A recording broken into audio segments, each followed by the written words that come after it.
Le Conseil Bourse chaque semaine, on retrouve, vous en avez l'habitude, Franklin Pichard. Bonjour Franklin. Oui, bonjour Thomas. Alors on va faire un petit tour du monde, de la planète financière. On commence avec l'Asie et la Chine qui veut jeter des seaux d'eau froide sur son économie. Exactement. Alors la Chine a un peu semé le doute et l'inquiétude sur les marchés.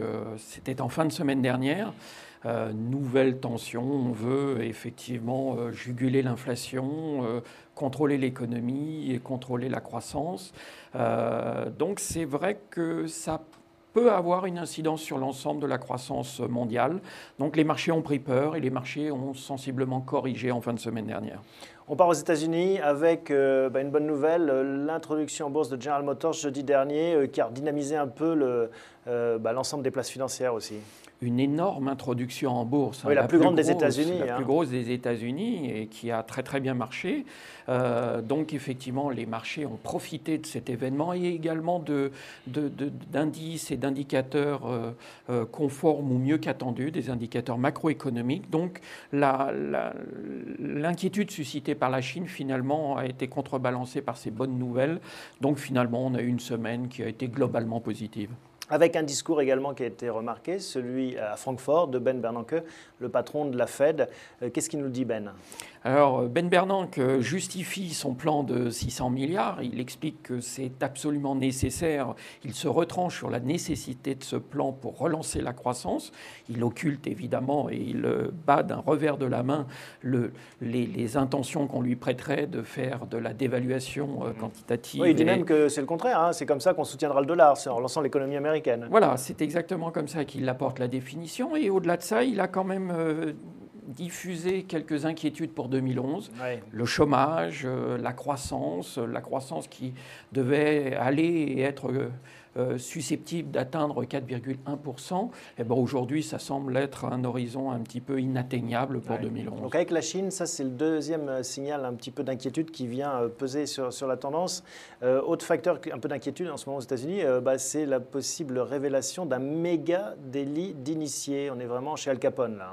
Oui, voilà. Alors, une enquête de 3 ans qui a été organisée par les autorités monétaires, les autorités de contrôle, mais également par le FBI, qui pourrait révéler une énorme escroquerie, en quelque sorte, où les banques et certaines institutions financières auraient bénéficié d'informations privilégiées, comme on le dit, qui leur auraient permis peut-être de prendre des positions en amont sur des fusions-acquisitions, sur différentes informations financières permettant de pouvoir, par ce biais, s'enrichir sans prendre trop de risques. Les banques dans l'œil du cyclone encore et toujours, donc à travers ce délit d'initié qui devrait bientôt faire la une des journaux, également les faillites bancaires et puis une enquête de votre maison Barclays sur les fonds propres des banques américaines. Oui, alors pour commencer par ce second point, effectivement, pour répondre aux exigences de Bâle III, les exigences en fonds propres pour les banques américaines pourraient se situer entre 100 et 150 milliards de dollars. C'est énorme. 6 banques concentrant... Et c'est paradoxal parce qu'en Europe, on dit non, nous, on n'a besoin de rien. Oui, on dit que nous, on était peut-être mieux préparés, mais finalement, c'est peut-être possible. Regardez, vous évoquiez le second point, 149 faillites bancaires. Ouais. On voit à quel point le tissu bancaire est fragile aux États-Unis. Donc c'est vrai qu'aux États-Unis, peut-être que plus qu'en Europe, ils ont besoin de renforcer leurs fonds propres. Et en Europe, l'opération avait peut-être déjà été menée en amont. C'est peut-être pour ça qu'on s'y est mieux préparé. Bon, donc encore un petit peu d'incertitude sur le système bancaire américain. Et puis pour finir ce tour d'horizon américain, une émission obligataire. On va avoir des rendez-vous obligataires importants aux États-Unis cette semaine. Oui, c'est une grosse semaine obligataire. On va avoir un petit peu moins de 5 milliards d'émissions aux États-Unis. Différentes échéances. On va commencer en tout début de semaine par les échéances à 2 ans. Et puis très vite, mardi, mercredi, on va monter sur les échéances 5-7 ans. Où là, il n'est pas impossible non plus que ça se passe pas aussi bien que prévu et par conséquent, nouveau risque peut-être de correction des marchés si on a un coup de semonce des marchés obligataires. Alors, on vient en Europe sur les rivages européens par l'intermédiaire du même Ben Bernanke qui a aussi signalé en passant son inquiétude pour l'état des budgets, des finances publiques européennes. Ça, c'est le point noir, illustration avec l'Irlande. Illustration avec l'Irlande, comme vous le disiez. 32% du PIB de déficit. Voilà, alors avec un plan, on a eu effectivement Bernanke qui a attiré l'attention et l'inquiétude des États-Unis sur la situation européenne. En marge du sommet de l'OTAN ce week-end, Obama qui a vu les principaux dirigeants européens. Oui, l'Irlande au cœur des préoccupations. L'Irlande, c'est réglé là, a priori? A priori, ça y est, c'est réglé. Ils ont accepté. On pense à la suite, c'est ça? Oui, ils ont accepté un plan de 80-90 milliards, mais tout de suite, vous savez, les financiers, en tout cas, certains d'entre eux sont voraces, et ils sont déjà en train de mettre dans la seringue le Portugal et l'Espagne. Donc ça, en ce qui concerne l'Espagne, en tout cas, ce sera un très très gros morceau. Donc réglons, et ce qui semble être entre bonne voie, le problème irlandais dans l'immédiat. Avant de passer à l'agenda et des rendez-vous qu'il va falloir surveiller cette semaine, si je fais un petit résumé, on a la Chine qui refroidit son économie, on a les prévisions économiques de Ben Bernanke qui sont quand même assez relativement modestes, et on a ces problèmes de déficit public en Europe. Tout ça ne milite pas pour des sauts de joie en ce moment. Voilà, on a un marché qui, en début de semaine, ce lundi matin, ouvrait en hausse de plus de 1%, sur les futurs CAC du moins. Finalement, à mi-journée, on n'est plus qu'à 0,30. On sent qu'il y a de l'inquiétude, qu'on est conforté par les résultats des entreprises. On est en queue de publication sur le SP500 et on en a 9 cette semaine par exemple. Mais globalement, tout ça, c'est du beau fixe. Les indicateurs macroéconomiques sont également plutôt bons. Mais c'est vrai, on est à nouveau concentré sur les nouvelles un peu internationales, ces guerres de pays, de devises et ces déficits qui viennent perturber un petit peu la bonne humeur. Pour finir, l'agenda, les rendez-vous qu'on surveille cette semaine? On va avoir différents indicateurs économiques, encore macroéconomiques plutôt conformes et bons. On va avoir des indicateurs sur les constructions, les ventes de logements neufs et anciens, plutôt pas bons, mais on s'y attend. Et puis on va avoir vendredi le Black Friday, une demi-séance aux États-Unis. Thanksgiving, on mange la dinde. On mange la dinde et on commence à faire ces achats de Noël, ce qui est un indicateur très très couru et très surveillé par les médias et par les marchés. Pour savoir quel est le moral et surtout l'état du portefeuille et du porte-monnaie du consommateur américain. Merci Franklin. Heureusement, il reste la microéconomie et c'est justement ce dont on va parler tout de suite avec Cyril et Renaud. Heureusement qu'il reste la microéconomie, en effet, pour trouver des raisons de se réconforter quand on est dans un paysage macroéconomique un petit peu morose. Cyril Poncet, bonjour. Bonjour Thomas. On va parler ensemble d'entrepose contracting. Mais auparavant de rentrer dans le détail de cette valeur, un petit suivi de nos conseils. On a parlé récemment ensemble de Stalergen. Où est-ce que ça en est ce dossier? Exactement, on avait évoqué effectivement le groupe Wendel, actionnaire de Stalergen, qui potentiellement pouvait et voulait sortir de Stalergen pour récupérer du cash. Plus vite que prévu. Plus vite que prévu et pas comme on l'espérait totalement. Et vous aviez raison, on avait peut-être plutôt évoqué un risque d'un cours inférieur au cours actuel. Malheureusement, c'est ce qui s'est passé. Le cours de sortie de Stalergen par Wendel est de 59 €, donc un petit peu inférieur à notre cours d'entrée. Et nous, on était rentré à combien? 63 €. Par contre, ce qui est intéressant, effectivement, c'est que c'est le groupe Ares Life Sciences qui prend position chez Stalergen. C'est un groupe qui a une vision familiale et pharmaceutique. C'est un fonds qui est détenu par Bertarelli, le Suisse fondateur de Serono et qui a gagné la Coupe de l'Amérique, on s'en souvient, pour les amis qui aiment la voile, avec Alinghi. Exactement. Ici, il fait le même parcours que la vente de Serono. On peut effectivement être toujours positif et ambitieux. Donc vous restez accroché à Stalergen? On reste accroché tout à fait. Il y a un très bon news flow pour 2011, donc on conserve le titre. Bon, rien à voir. Entrepose contracting, parapétrolier, un secteur parapétrolier. Pourquoi le marché du parapétrolier déjà, d'un point de vue sectoriel? C'est un secteur qu'on apprécie beaucoup. On était rentré sur Technip avec Philippe Cohen il y a quelques semaines. On est ressorti. On veut garder pied dans ce secteur. On sait qu'effectivement, il y a aujourd'hui une densification des flux d'hydrocarbures. On sait qu'il y a un besoin énergétique, d'indépendance énergétique majeure aujourd'hui dans le monde. Donc pour nous, c'est un secteur qui est toujours aussi porteur. C'est quoi le métier d'Entrepose? Alors Entrepose, ils font en fait des projets industriels très complexes dans le domaine du onshore, sur terre. Le onshore, c'est par opposition donc, à la mer, offshore. Exactement, donc c'est des pipelines, des réservoirs d'hydrocarbures, c'est du forage près des côtes. D'accord. Et alors, Entrepose qui a une histoire aussi intéressante, si on remonte au fonds baptismaux, comment est née cette société? Exactement, c'est une société qui est née en fait ce qu'on appelle un management buyout, c'est-à-dire que les salariés, les cadres dirigeants d'Entrepose Contracting ont racheté à Suez et à Vallourec une partie de leur filiale pour créer ce groupe parapétrolier. Le groupe parapétrolier a été introduit en bourse en 2005, en haute fourchette, à 23 € à l'époque. Aujourd'hui, il cote aux alentours de 83 €.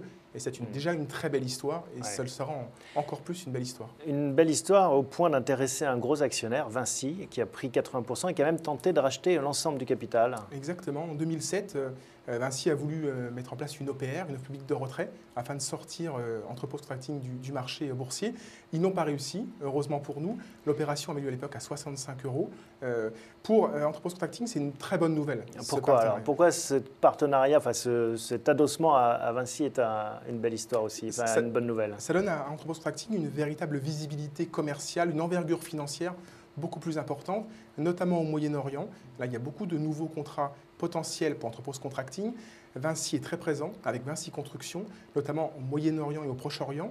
On sait que le premier fonds aujourd'hui qui détient les fonds Vinci, c'est le fonds du Qatar. Ouais, donc le fonds souverain du Qatar. Voilà, ça peut lui permettre effectivement d'emporter des contrats. Il y a une raffinerie au Koweït, il y a un gazoduc en Arabie Saoudite. Donc il y a des synergies possibles aussi avec les métiers de Vinci. C'est pour ça que j'imagine qu'ils voulaient le racheter. Tout à fait. Et ce n'est pas des synergies, c'est pour ça qu'on joue en fait en post-contracting, qui n'ont pas encore été complètement utilisés par le groupe Vinci. Un carnet de commandes qui a l'air bien dodu. Tout à fait. 14 mois d'activité devant Entrepose Contracting. Ils ont remporté beaucoup de contrats des dernières années. Ils ont réussi, c'était un petit peu leur point faible, à améliorer la marge de 2 points, passant de 5 à 7%. C'est un groupe qui augmente de plus de 20% annuellement la croissance de ses résultats et de son chiffre d'affaires. En termes de valorisation, ça donne quoi? Alors, c'est justement là, pour nous, le catalyseur principal sur Entrepose Contracting. En haut de cycle, en 2007, ça se payait 15 fois. On va revoir le graphique qui montre l'action. Ça se payait 15 fois les bénéfices. La crise est passée par là, ça se paye 9 fois les bénéfices. On voit que l'activité a continué à progresser de manière à un rythme extrêmement soutenu. Par contre, le cours de bourse, même s'il a beaucoup progressé… on est à 83 €, et on voit que c'est un graphique qui ne fait que monter. Exactement, mais il y a encore du potentiel. Et en plus, c'est un secteur… Ça peut être une histoire à la Vallourec qui défiait la pesanteur aussi? Exactement, ça peut être une histoire à la Vallourec. Sachant que dans le secteur, il y a eu relativement peu de mouvements depuis 2007, on le comprendra aisément, avec les prix des barils qui étaient très très bas. Depuis quelques mois, il y a des opérations. Schlumberger a acheté un parapétrolier. Si on applique les mêmes ratios de valorisation, elle pourrait valoir entre 100 et 120 €. Donc on rentre à quel prix? On rentre sur les prix actuels, 83 €. D'accord. Et on vise? On vise 100 €, un upside de 20%. Merci beaucoup Cyril. Merci Thomas. À bientôt. Au revoir. On va se mettre à table avec Renaud Muraille. On va parler ensemble. Renaud, bonjour. Bonjour Thomas. De Groupe Flow. Juste un mot de Christian Dior avant, parce qu'on en avait parlé il n'y a pas longtemps. Qu'est-ce que ça devient cette histoire? Ça se passe plutôt bien. Christian Dior continue son beau parcours en bourse. Est-ce qu'on a été pris dans le mouvement LVMH Hermès? Oui. Alors c'est vrai on ne peut pas parler de Christian Dior sans LVMH. Donc effectivement, l'entrée d'LVMH dans le capital d'Hermès a aussi une incidence sur la valorisation de Christian Dior, puisque la valorisation de Christian Dior dépend aussi du cours de LVMH. Voilà. Donc on était rentré à combien? On était rentré, alors on était à l'époque sur la zone des 98 €. On espérait un repli autour de 90. On n'est pas descendu jusqu'à 90. Et actuellement, le cours est à 109 € ce matin. Et on pense qu'on aura bien du mal à redescendre sous les 100. Qu'est-ce qu'on fait autour de Christian Dior? On attend que ça retombe, on rentre maintenant? Je pense qu'il faut vraiment surveiller un repli. Alors on remonte un petit peu notre niveau d'intervention sur cette zone des 100 €. Si on a une petite faiblesse du marché, ça sera l'occasion de rentrer sur le dossier avec un objectif qu'on maintient à 120. On revient aussi sur Groupe Flow, on en avait parlé ensemble là, déjà au mois de juin. C'est un dossier qui bouge beaucoup en ce moment. On a eu les résultats du troisième trimestre qui sont tombés et plutôt bonne surprise d'ailleurs. Bonne surprise, c'est vrai qu'on est toujours dans cette tendance à l'amélioration. On se souvient que 2008, c'était vraiment l'année difficile pour Groupe Flow. 2009, l'augmentation de capital et année de transition. Et 2010, c'est vraiment le retour à la croissance avec un résultat au troisième trimestre qui confirme vraiment cette dynamique. Bon, on rappelle les marques principales de Groupe Flow, un groupe de restauration. Alors Groupe Flow, effectivement, c'est restauration à thème. Donc on retrouve Hippopotamus, qui est vraiment la marque phare du groupe. On retrouve Bistro Romain, qui est actuellement plutôt en transition. Bistro Romain, commercialement, c'est pas ça a vocation à disparaître. Oui, en tout cas, il y a moins d'investissement sur Bistro Romain que sur les autres marques. Ça, c'est une thématique qui marche moins bien, le carpaccio. Exactement. On retrouve aussi Table à Pizza, qui est l'enseigne qui monte actuellement. Donc il y a vraiment des modes. En fait, il faut avoir un portefeuille et puis surfer sur les modes culinaires des Français. Exactement. Et puis les tavernes de Maître Canter depuis déjà un petit moment. Ça et les reste un brasseries classique. du groupe, brasseries notamment sur Paris. Qu'est-ce qui a changé entre 2008, 2009 et maintenant et aussi vite? Alors, il y a plusieurs choses. Bon, déjà, il y a vraiment une rationalisation dans l'exploitation des restaurants. On évoquait cette transition au niveau des cuisines. c'est vraiment le cas. Aujourd'hui, on est sur de l'assemblage et non plus sur de la transformation. Donc c'est vrai que ça simplifie beaucoup les choses. C'est-à-dire que c'est les méthodes de travail qui changent. C'est assemblé dans des endroits centralisés, des grosses usines. Oui. Et puis c'est livré, il n'y a plus qu'à réchauffer, assembler un peu. C'est ça, exactement. C'est une nouvelle méthode. C'est voilà, nouvelle méthode, donc des coûts ça qui sont en change baisse. l'opérationnel, j'imagine. C'est sûr. Clairement, ils ont retravaillé leurs cartes et puis c'est vrai qu'il y a cette fameuse baisse de la TVA dans la restauration et là on voit tout de suite qu'il y a un effet une étude bénéfique. d'ailleurs qui est sortie. Voilà. Qu'est-ce qu'elle nous dit cette étude? Finalement, ça va en partie dans la poche des restaurateurs. Oui. On s'en doutait, mais là il y a la démonstration. Oui, alors c'est vrai que c'est une étude qui est sortie au niveau d'un sénateur UMP qui indique en gros le coût pour l'État c'est 2,4 milliards d'euros depuis cette baisse de la TVA. On retrouve 1 milliard injecté directement dans la hausse des salaires dans la profession, 150 millions d'euros de bonus et 2 jours supplémentaires, 2 jours fériés supplémentaires pour les salariés du secteur. Et puis la création aussi d'une mutuelle. Sachant que ça n'a jamais été un secteur de la restauration très en pointe au niveau notamment. Donc c'est un peu mieux pour les salariés de ces professions. Exactement. Le consommateur, lui, on l'a vu, à part le prix du café de temps en temps. Moins 2,4% de baisse. La moitié des restaurateurs qui n'ont pas joué le jeu. Mais cette étude, elle est intéressante parce que ça ne remet pas en cause cette baisse de la TVA dans une politique de restriction budgétaire. Parce que c'est ça la question. Est-ce que par les temps qui courent et les économies que doivent faire tous les Français, on va aller chercher cette baisse de la TVA et donc avec les conséquences qu'on imagine sur une société comme Groupe Flo? Non, a priori pas avant 2012, échéance. Pas avant les élections. Pas avant les élections. Il y a eu, alors là aussi l'étude met vraiment en lumière la création de 20 000 postes dans la profession et si on n'avait pas eu cette baisse de la TVA, on aurait eu 4 000 postes supprimés selon l'étude. Bon. Donc ça confirme effectivement le maintien de la baisse de la TVA dans l'immédiat. Donc Flo, on va revoir le parcours de l'action. Pour ce qui nous intéresse de façon plus microéconomique, on est autour des 4,60. Oui. Qu'est-ce qu'on fait? Là, si on n'est pas rentré sur le dossier, notamment au mois de juin, on n'hésite pas à revenir. Parce que c'est un dossier qui est sous-valorisé, ça se paye à peine 10 fois les profits. Et quand on regarde les résultats du troisième trimestre, l'augmentation du résultat net, c'est quand même plus 145%. Et c'est un dossier qui était monté allègrement au-delà des 10 euros il y a quelques années, avec des résultats qui étaient pourtant moins bons. D'accord, donc 4,60 points d'entrée, on sort à combien? On sort sur la zone des 6 euros, donc on est ambitieux. D'accord, donc on aura sans doute l'occasion d'en reparler. Exactement. Merci beaucoup Renaud. Merci Thomas. À bientôt.